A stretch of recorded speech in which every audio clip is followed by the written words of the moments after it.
coming to you live from the moon. The vast loneliness up here on the moon is awe-inspiring, and it makes you realize just what you have back there on Earth.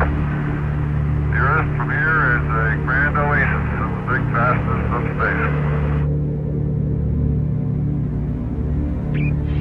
Oh my God, look at that picture over there. There's the Earth coming up. Wow, is that pretty? Got a color film, Jim? Hand me a roll of color quick. Oh man, that's great. Where is it? Quick. Oh, I got it right. Oh, that's a beautiful shot.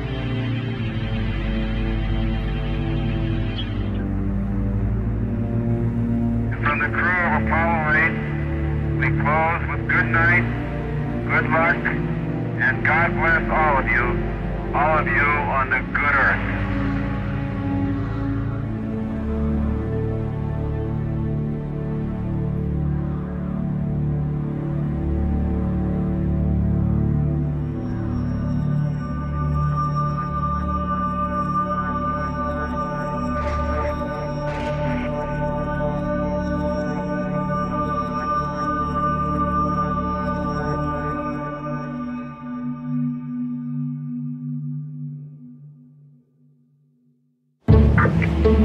Can you hear me? Yeah, I have an emergency. Advise very quickly. We're doing about 5 feet of water. I have about 17 individuals on the second floor right now. We're going to need to evacuate. We need to get out of here. I'm trying to get you guys out. Advise. Are you alright? You okay? There is new and dramatic evidence of what's happening to our world, and tonight we'll look at the impact already being felt. The red flags about extreme weather we've all endured together all across the globe. We are literally engaged in an unprecedented experiment with the one planet that we know of that can support life. We will respond to the threat of climate change, knowing that the failure to do so would betray our children and future generations. The big question mark is the future, of course, and a new kind of normal.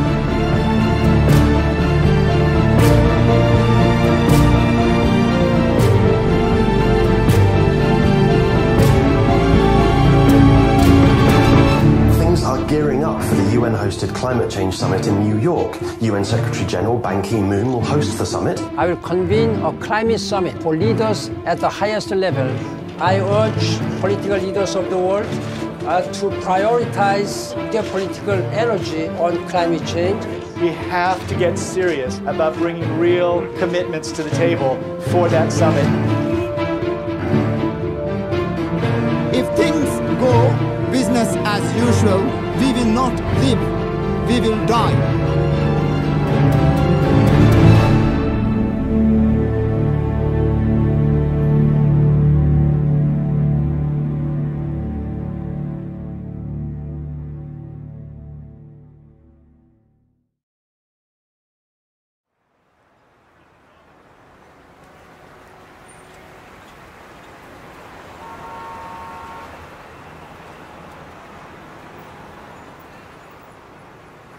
On September 23rd, the United Nations is holding a historic climate summit where they've invited world leaders and heads of state from around the world.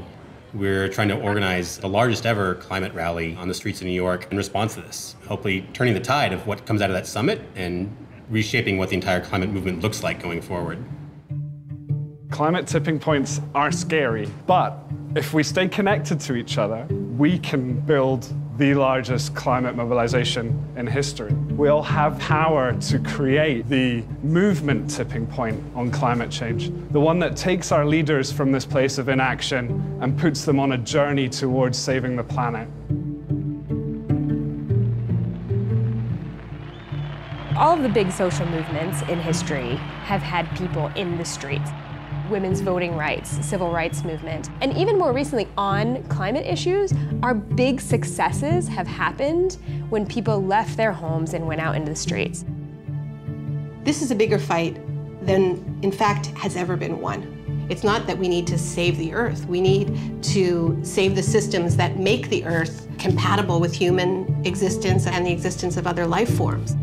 This is the fight of our time, but none of us should exactly have to be activists about all this. In a rational world, the fact that scientists had said the worst thing on Earth is happening now, and here's what you can do to stop it, that would have been enough to push our systems into action. Yeah, of all the things that probably get me most upset, it's when people start presenting climate change as if it's something new. The science behind our understanding of man-made climate change is very, very old and very well established. So the task we've taken on is documenting this history to help us understand where we are, how we got here, and how we can change course. Scientists have known for more than 150 years that carbon dioxide was a greenhouse gas. Fourier came up with this notion that there were gases in our atmosphere that allowed sunlight to pass through like a window, but then when sunlight bounced off the Earth's surface, they trapped the heat in, right? So you had now this establishment of what we now call the greenhouse effect. In the 1850s, John Tyndall made laboratory measurements of the absorption of heat radiation by carbon dioxide. And he concluded that if you change the CO2 in the atmosphere, it's going to affect the planetary energy balance. Tyndall was the one who really came along and proved that carbon dioxide was a natural thermostat that helped set our planet's temperature. In the late 1800s, it was the great Swedish chemist Arrhenius who first did the calculations about what would happen as we, as he put it, evaporated our coal mines into the air. But people didn't pay much attention to that in the 20th century because we were too busy figuring out cool new ways to burn fossil fuel. It was only in the late 1950s that we even bothered to measure to see if it was accumulating in the atmosphere. That instrument, which went up on the side of Mauna Loa in Hawaii, is the most important scientific instrument in the world. Beginning in 1959, it found that there was a steadily accumulating amount of CO2 in the atmosphere, the so-called Keeling curve. The Keeling curve is one of the most important pieces of scientific work of the 20th century that shows us that carbon dioxide has been rising continuously and systematically since the Industrial Revolution. Keeling didn't just show that there was an increase in carbon dioxide, he also pinpointed the source. And what Keeling showed so incredibly was that roughly 1 out of every 4 CO2 molecules in our atmosphere today were put there by us. Just a year ago, we passed 400 parts per million of carbon dioxide in the atmosphere. Now, the pre-industrial level was about 280 parts per million. So human society in the industrial era has raised the level of CO2 in the atmosphere by about 40%, and many people fear that before we're done, we're going to double it or even triple it. We're pumping CO2 into the atmosphere at a speed which we have never seen before in modern human history. We are absolutely racing into uncharted territory. In our lifetime, human beings left behind the Holocene, this 10,000-year period of benign climatic stability that coincides with the rise of human civilization. We have crossed a great threshold, and we stand on the edge of others. I remember when the Weather Channel was this kind of like nice, sleepy little station. Now it's like a horror show. The climate is being disrupted. That's not for next year or 1,000 years from now. That's happening right now. What all climate scientists will agree on is that the entire atmosphere has changed. All the atmospheric dynamics have changed. So every event that happens now is in the context of climate change, is different from how it would have been.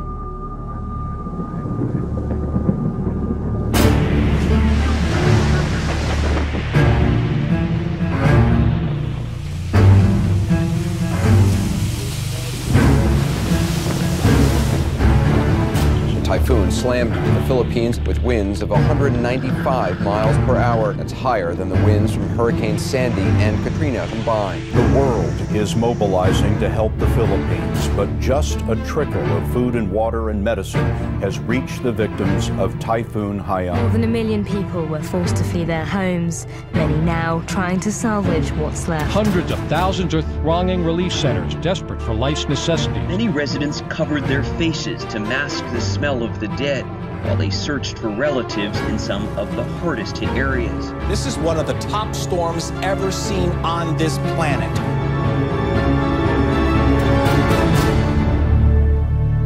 Mr. President, Your Excellency, what my country is going through as a result of this extreme climate event is madness.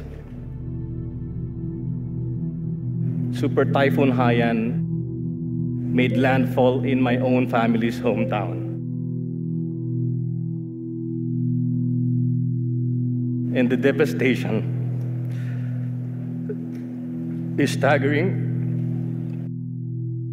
I struggle to find words to describe how I feel about the losses. To anyone outside who continues to deny and ignore the reality that is climate change, I dare them to get off their ivory towers and away from the comfort of their armchairs. I dare them to go to the islands of the Pacific. We refuse as a nation to accept a future where super typhoons like Haiyan become a way of life.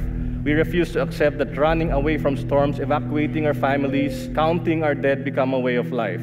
We simply refuse to.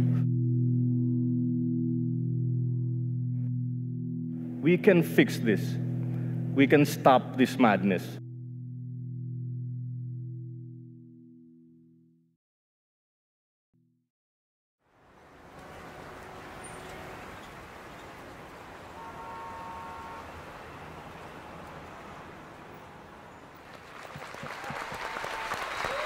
Hello, hello, hello. All right, folks, we know why we're here. We have 80 days starting tomorrow to pull off the largest climate march in history. It's really important for folks to remember that although climate change affects everyone, the impacts are not evenly distributed. And we're asking each one of these breakout groups, prioritize people of color, folks, because this is real, it's disproportionate, and it's time to bring it. They need to act on a binding global agreement to reduce greenhouse gases. We can do that and create jobs at the same time.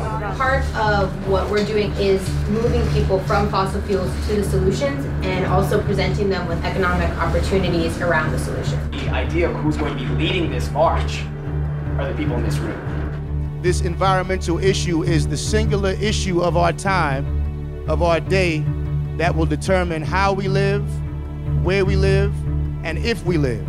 The most important tool that we have is our people power.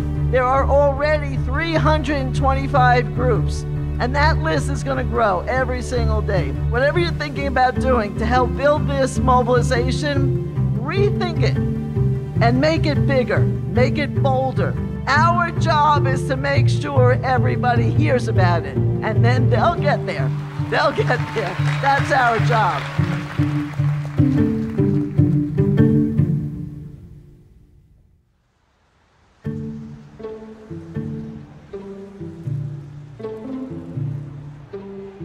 In 1982, the UN convened a first special session on nuclear disarmament. And we came together and said, when the representatives of governments all around the world gather in New York City at the UN, we need to be on the streets making our voice heard. New York City's anti-nuclear demonstration turned out to be the biggest political demonstration in U.S. history.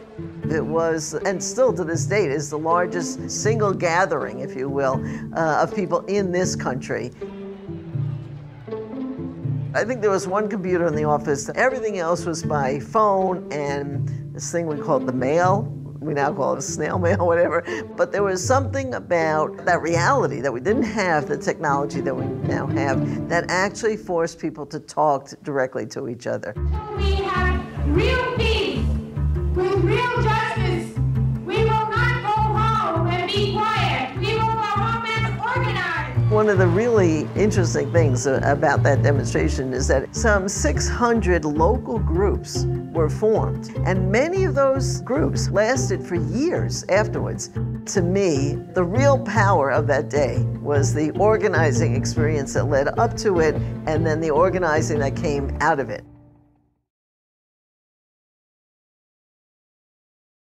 Some experts are saying now that the whole world is heating up because of a global greenhouse effect. Scientists had been saying for a long time that climate change might occur, but 1988 is the year when Jim Hansen and his team at NASA say, both in the scientific peer-reviewed literature and in public, that it's actually happening. The changes in atmospheric composition that humans were making was going to have a big impact on the Earth's climate. The greenhouse effect has been detected, and it is changing our climate now. Hanson's testimony was reported on the front page of the New York Times, and there was actually a bill introduced into Congress, the National Energy Policy Act, to immediately begin to phase out the use of fossil fuels in order to prevent disruptive climate change. And of course, that was supported by the creation of the IPCC, the Intergovernmental Panel on Climate Change, that year. So there was political momentum, there was scientific momentum, there was strong scientific evidence, there was media attention, and then the whole thing kind of fell apart. The Earth Summit, a 12-day, 178-nation conference on the environment, began today in Rio de Janeiro.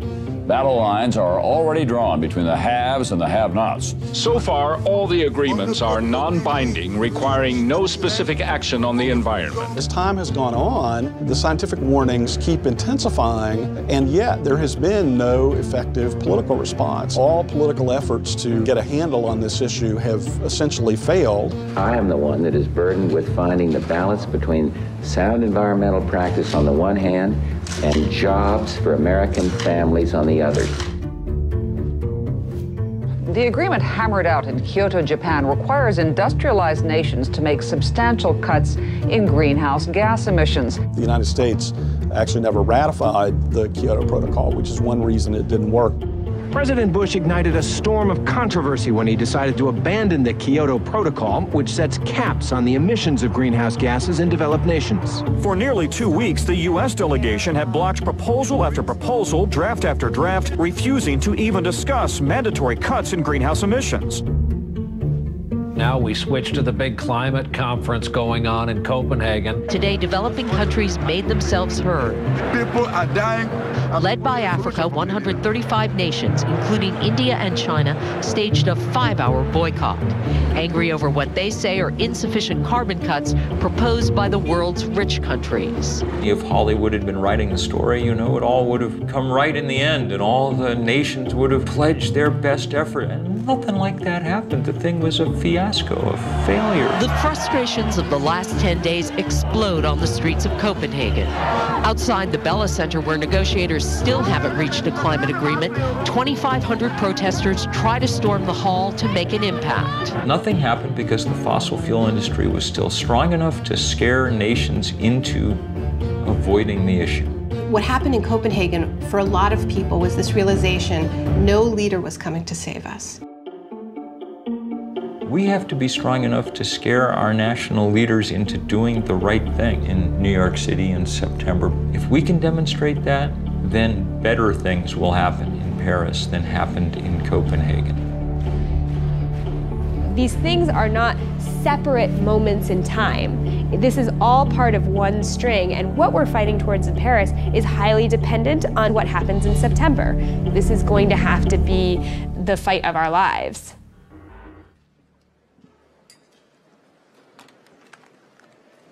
Welcome to this press conference to present the report of IPCC Working Group 3 on mitigation of climate change. If we really want to bring about a limitation of temperature increase to no more than 2 degrees Celsius, there is then the need for an unprecedented level of international cooperation.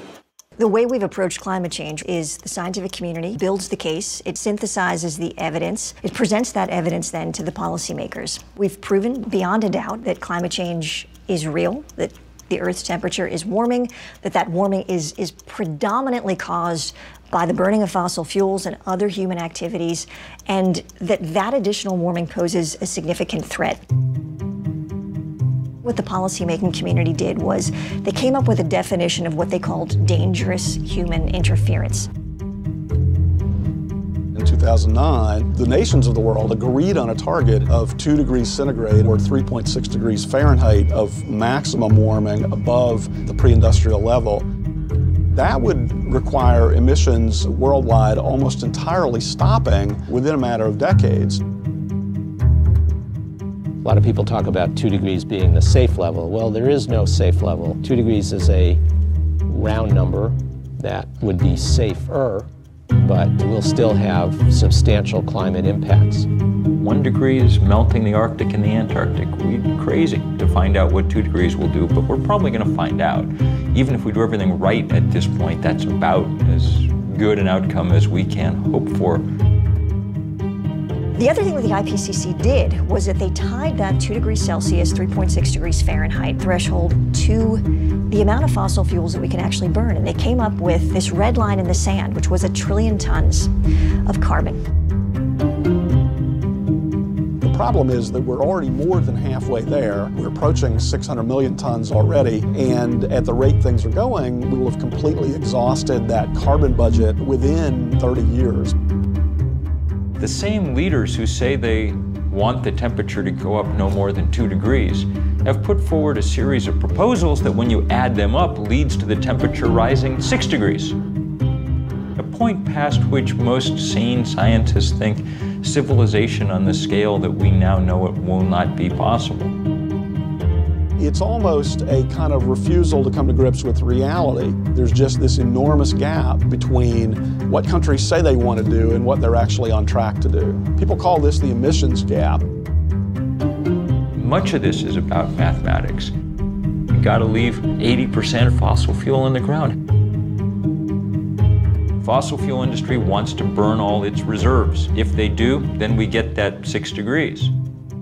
Each day of inaction, each day of business as usual puts us closer and closer on this crash course.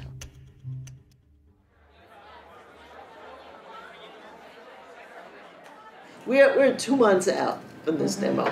And obviously, we all know in this room, a tremendous amount of work is happening every day, getting the word out, organizing people, mobilizing people. At this point, every day counts. And every day when we miss an opportunity, it's gone. Because it's not just a one-day march, it's our long-term ability to build a strong climate movement that we need to invest in. So being inclusive to us is really about multiple things, but recognizing that we live in a society where there's privilege, there are inequities. In order to address the climate crisis, we have to first address those inequities. That will allow us to then bring a movement strong enough to address the global ecological crisis.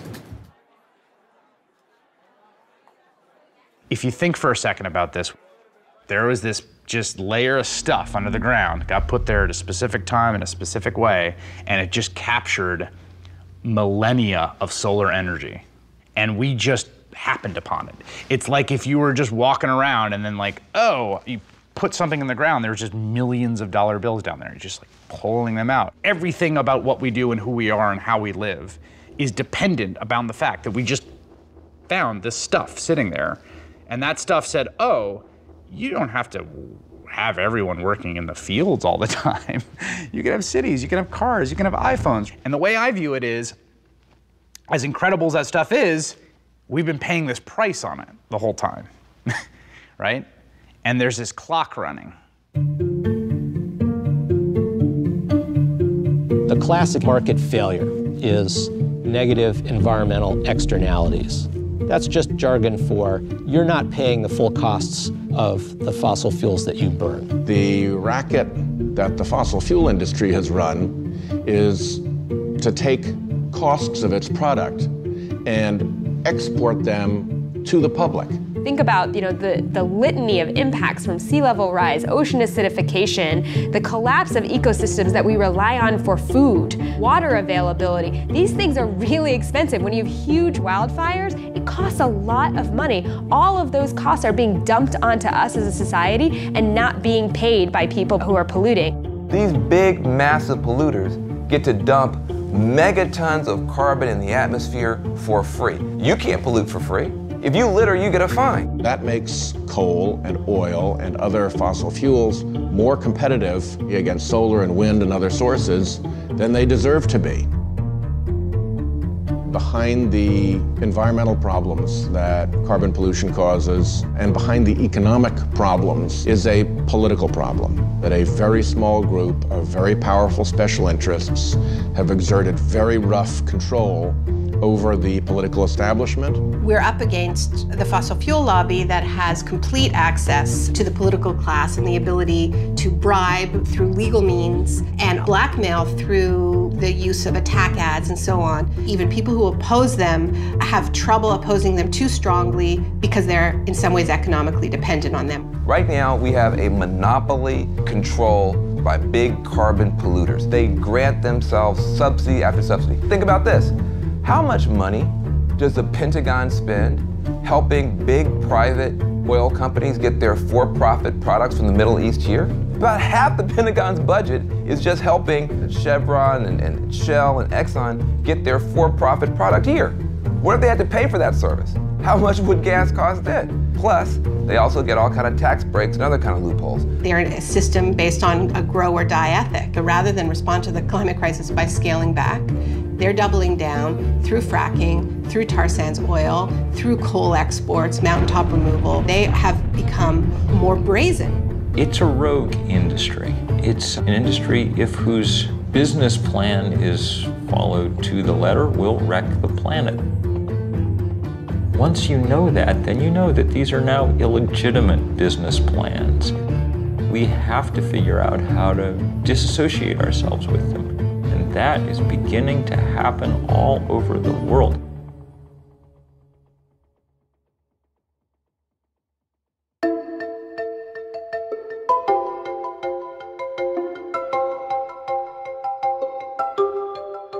On the great lawn of Central Park, I was up on a stage probably 70 feet in the air, looking out at that sea of people stretching out farther than the eye could see. The crowd estimates later were larger than 1 million people. April the 22nd, 1970. The grassroots mobilization which we recall as the first Earth Day. 20 million Americans called away from their jobs and their classes into the streets of their communities. When Nixon was looking at television, at these huge crowds in city after city after city across the country, he apparently muttered to Ehrlichman, man, a lot of those people have got to be Republican. And Republicans needed him to do something for them on this issue, he felt, and it was Nixon, arguably one of the most anti-environmental presidents in American history, who felt compelled to sign the Clean Air Act. I think the things that we've been doing to date are a reason to give us a little bit of hope. We've seen a degree of responsiveness on the part of the House of Representatives and on the part of the U.S. Senate. In a matter of 3 years, we passed the Clean Air Act, the Clean Water Act, the Safe Drinking Water Act, the Endangered Species Act, the Marine Mammal Protection Act, National Environmental Policy Act, the Environmental Education Act, Superfund. I'd go so far as to say that with the possible exception of the New Deal, it was the most fundamental restructuring of the ground rules of the American economic system that the nation has experienced.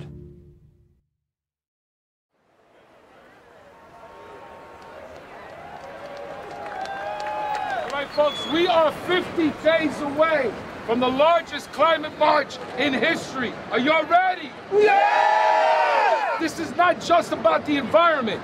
It's about the community. It's about public health.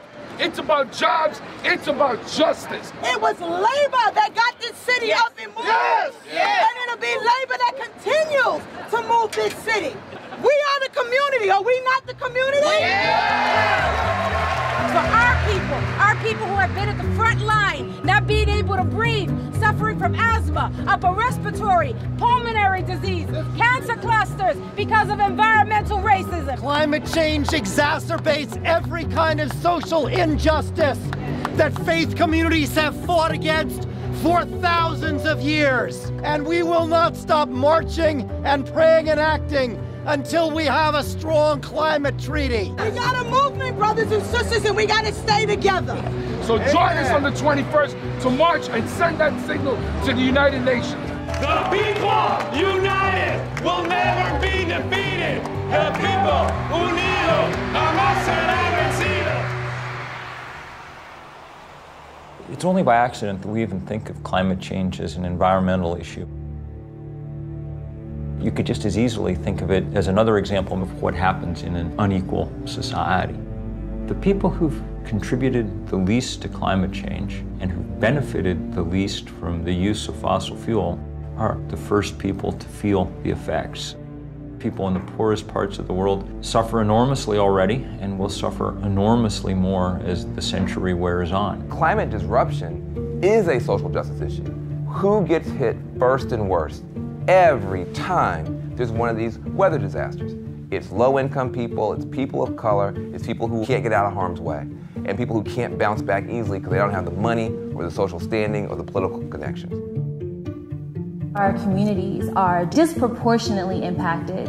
We're all seeing that it's the indigenous people, the people of color, the low-income people who have historically suffered the burden of so many other politically driven crises. There are so many countries that have been systematically plundered over hundreds of years, and this is often described as an ecological debt, climate debt. The whole idea that there are disposable places was always a racist idea, the idea of sacrifice zones, just treating people in places like garbage. The place where it's hardest for it to sink in is in the suburban United States. We're insulated against the natural world. That's what the suburbs really are, a way of making you not notice the natural world very much. And we're insulated in those places by wealth. At least we think we are.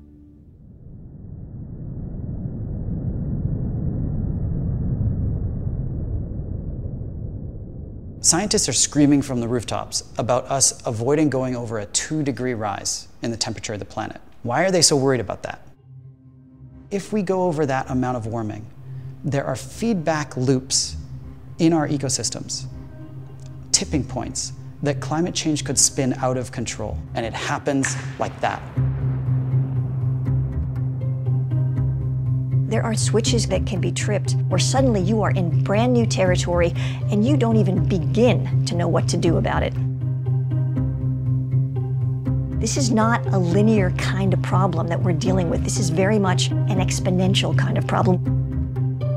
Right now, we're on the edge of 3 major tipping points. The first one is the Arctic ice cap. That ice cap's like a mirror. It reflects the sun's light off of the Earth and keeps it from warming us up. But as it melts, you get a smaller mirror, which means a warmer Earth, which means more melting, which means more climate change. Another example is Arctic methane. We've got a gigantic amount of methane gas frozen into the tundra, and it is 50 times as toxic as CO2 is. It's CO2 on steroids. As it warms, and that methane gets released, it then causes global warming to get worse, which means it warms more, which means more methane released, which means worse warming, and all of that process spins out of control. Another example of a tipping point is ocean acidification. As you get more CO2 in the atmosphere, a lot of it actually is going into our oceans. And a lot of stuff, like plankton, can't live in that kind of acidified water. And plankton is the basis of the food chain. If the plankton die, we lose the whole ocean ecosystem. These kinds of feedback loops and tipping points are what keep me up at night, that we will hit one before we're able to turn things around. Even if we went cold turkey today because of the time lags in our climate system, we've already signed up for things that we can't see yet. We live in a razor-thin livable universe. Just a few kilometers below my feet, it's too hot to live. Just a few kilometers above my head, the air is too thin to breathe. It's not about a few more droughts and a few more storms. It's about a catastrophic shift in this fragile balance of our biosphere that threatens everything we love.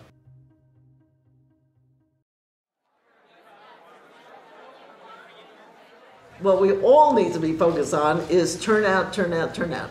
Youth, is there somebody that wants to do an update from youth, Armando? So just a quick list of things I wanted to go over. Obviously, a lot of the folks who are working on the youth stuff are at the Climate Justice Youth Leadership Summit. There's a lot of organizing going on right now there for the People's Climate March, so a lot of people who may not have been plugged in already are getting informed about it, and the people who already are informed about it are getting even more people fired up about it. There's a lot of things that we pay attention to, that we focus on, that are fun, but they are short-lived and they are not for the betterment of us. We have to reprioritize what's important to us. Our environment isn't just ice caps melting in Antarctica. We're the ones who face the problems day to day. If you're breathing in smog or your little brother has asthma, that's environmental injustice. And those are things that we have the power to push back on. Imagine being the person who changes the face of climate change so that we don't have to deal with those impacts every day. So on September 21st, we're gonna march for climate justice. So who's with us? Come on, let's see.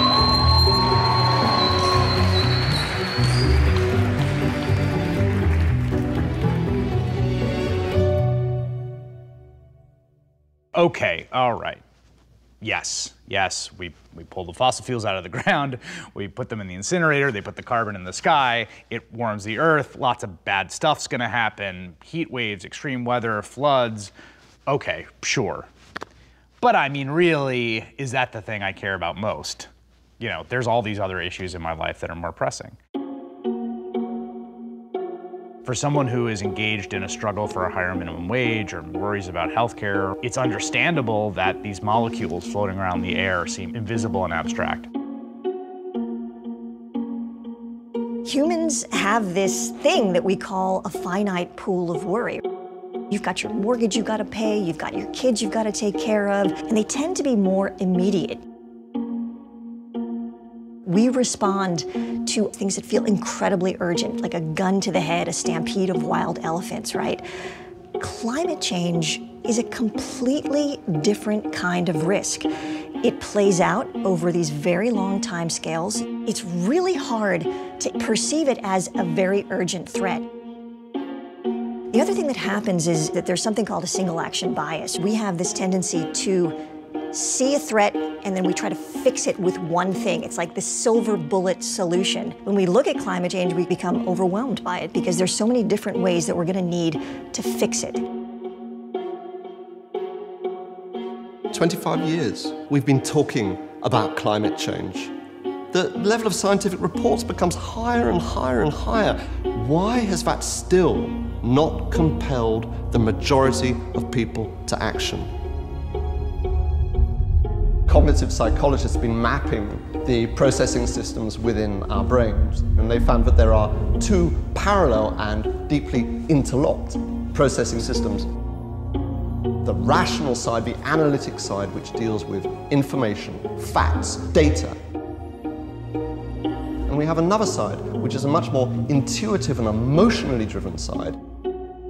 It is that emotional system that moves us into action. The challenge for climate change is how do we get something that is so based in the science to cross over into the side which makes us feel something. People are reluctant to stand up and to take action if they don't see that the other people around them are taking action.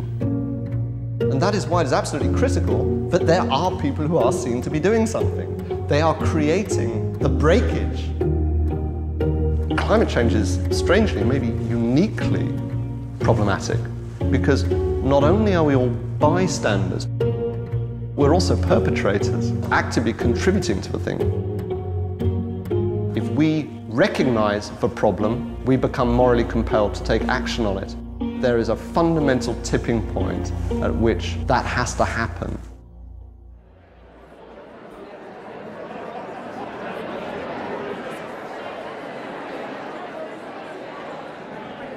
Change doesn't happen because people decide to stay home and click like on Facebook. Change happens because people like you and I decide to get involved. We didn't want to leave it to world leaders. Their track record is not very good in dealing with this question. I am a trade unionist, and I am an environmentalist, and I see no conflict whatsoever in those two things. It's in our core self-interest as a trade union movement to help build the path to a sustainable future and get on the right side of the climate change issue sooner rather than later.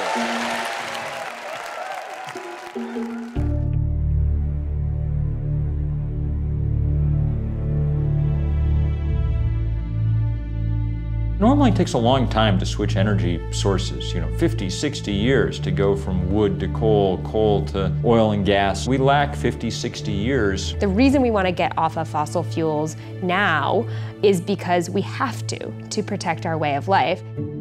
We need a vision for what the post-carbon economy looks like. that is inspiring enough and delivers enough in terms of jobs, in terms of new opportunities, in terms of better health. It has to be exciting.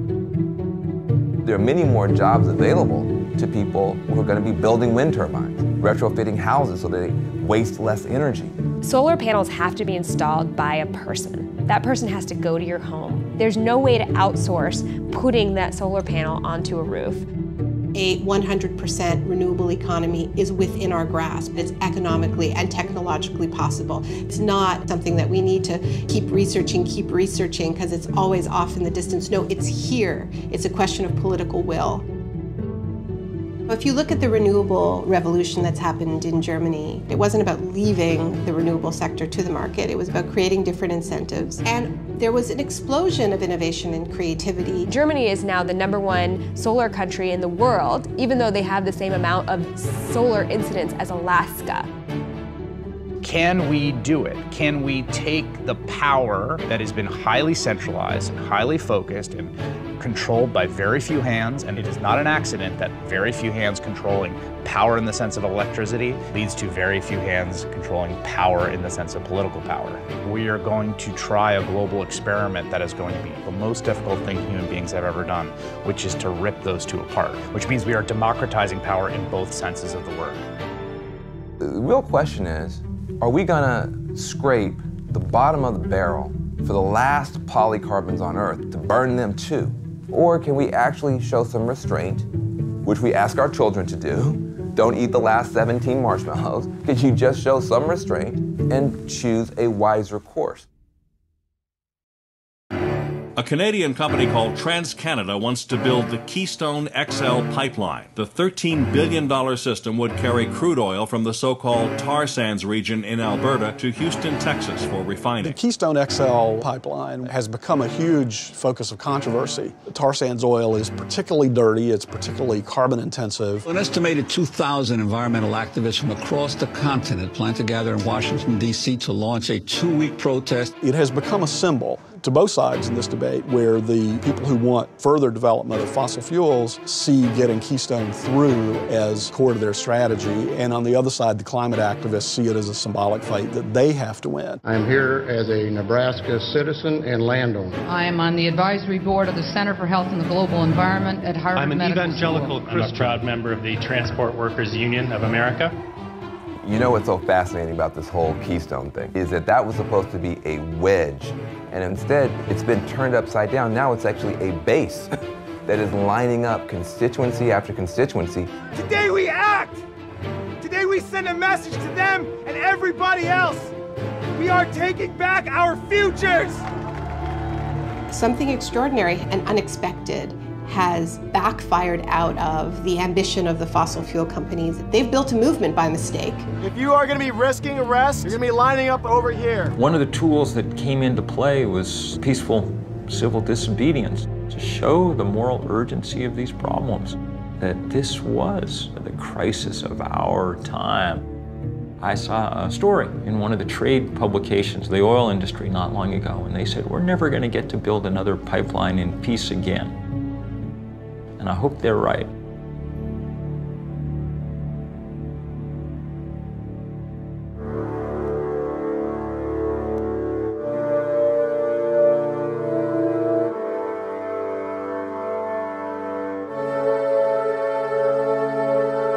As scientists, we study this out of this fascination and kind of awe of this whole system that we call home.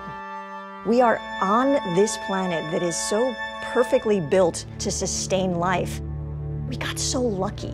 And then you begin to think, what do you do with this knowledge, this unbearable, incredibly depressing knowledge? That the decision to burn fossil fuels was a decision that had tremendous downside risks that we didn't realize immediately. When I read a climate science article that talks about mid-century projections, what I read is what's going to happen when my kid is 40. That's what I see on the page.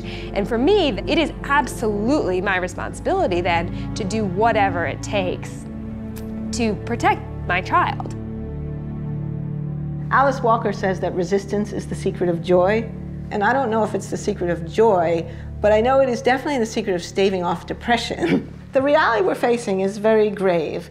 So how do you not get depressed about it? Well, one way you don't get depressed is by work. Things change for lots of different reasons. There's all kinds of dynamics, but one central element is people being in the streets. All of us must stand up together and say no more.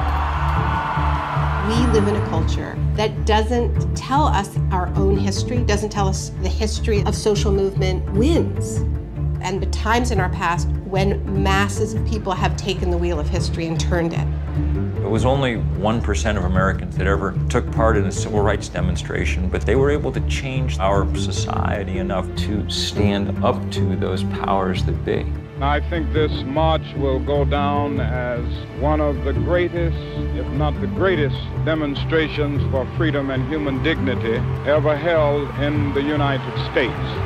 Martin Luther King always said that the victories that had been won so far were the ones that were cheapest to the status quo. Giving legal rights and giving voting rights doesn't cost the system nearly as much as providing good jobs and good infrastructure and good schools. We as a people will get to the promised land. Big victories have been won before, but nothing on the scale of the economic challenge that really responding to the climate crisis represents. We have a responsibility to rise to our historical moment. We are going around the world to say the time has come. If we're going to have a movement worthy of the name, solidarity among all these different causes needs to be the foremost principle. It's this broad and powerful spectrum of allies that has the political weight to move the dial on this.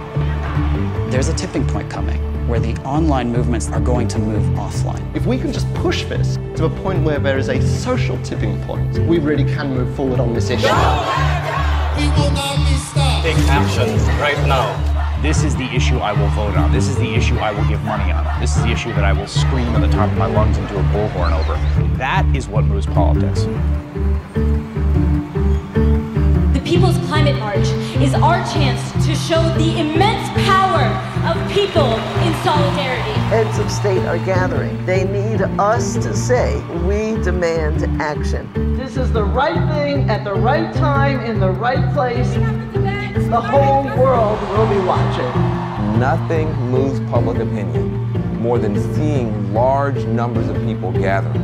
A march is not an end in itself. It is a tool. In my heart of hearts, I know that this People's Climate March in September will serve to deepen this movement.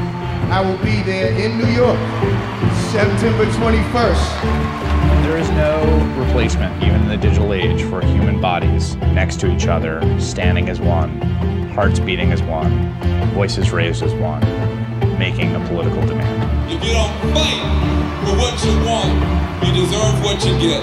September 21st, in some ways, is the beginning. There are teams around the world organizing marches in Rio, in Delhi, in Berlin, in Paris, in London. And people around the world will get together in the largest climate change mobilization in history. Are you ready to march? Are you ready to march? Are you ready to march?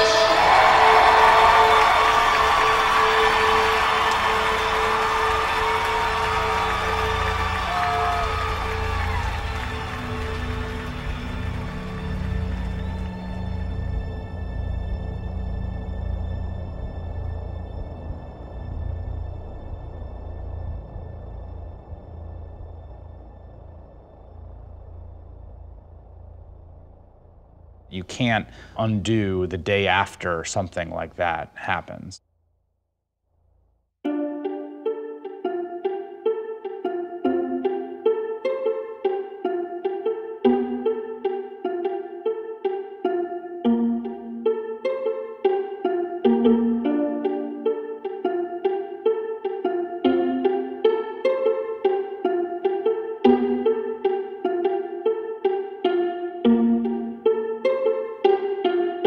There's a line that divides good from evil, and it runs down the middle of every single person.